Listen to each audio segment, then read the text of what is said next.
right, welcome back. We're going to take a look at the 195-pound bracket. And, Bill, I think the favorite here is pretty clear. It's a guy that we saw at the beginning of the year down in Dover, Delaware, Beast of the East. Holy Cross is Matt Correnti. Yeah, Correnti last year was actually the #1 seed in the top half of the bracket. Lost his first match to Cassar, who eventually went on to win the state championship. The impressive thing was Correnti came back and got third as a sophomore. You know, sometimes it's tough as an underclassman to win a state title as an upper weight. Correnti has looked great all year from the beginning of the year when he won the Beast of the East. Later in the year, he wrestled up at 220 against Morristown's Tariq Smith, who was ranked #1 in the state at that time, beat him 15-4.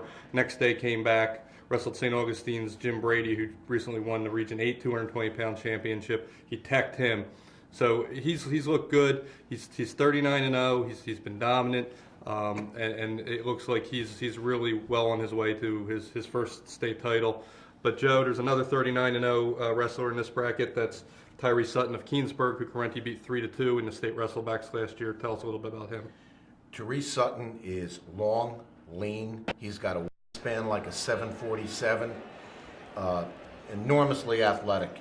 He beat unbeaten Matt McKenzie from Wall 1-0 in the Region 6 finals, and it wasn't that close.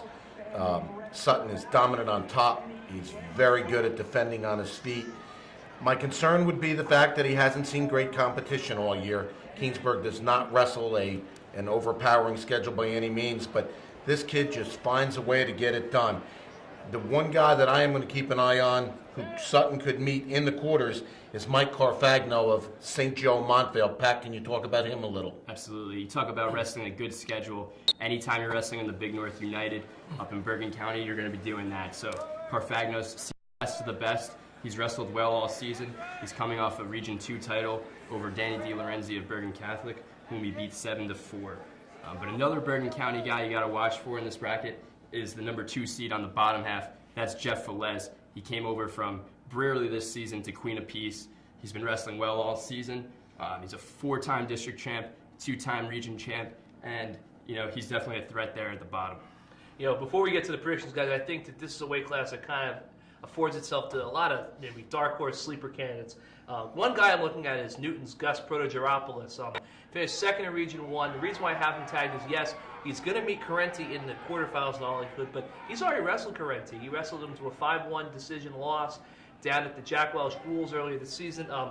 So he's a guy who's going to know what to expect from Correnti. Other guys to watch out.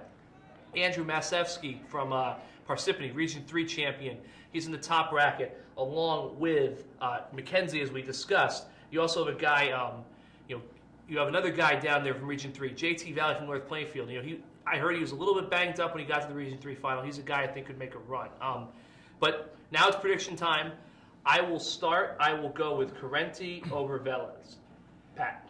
I like Matt Correnti as well. I think he's going to meet Tyree Sutton of Keensburg with Correnti coming out on top. I like Correnti as well. I'm going to take Carfagno to be the finalist on the bottom half. And I'm going to go with Patrick. I'm going to pick Correnti to defeat Tyree Sutton of Keensburg in the final. All right. Those are our picks for 195, and keep it here, and we'll see you later.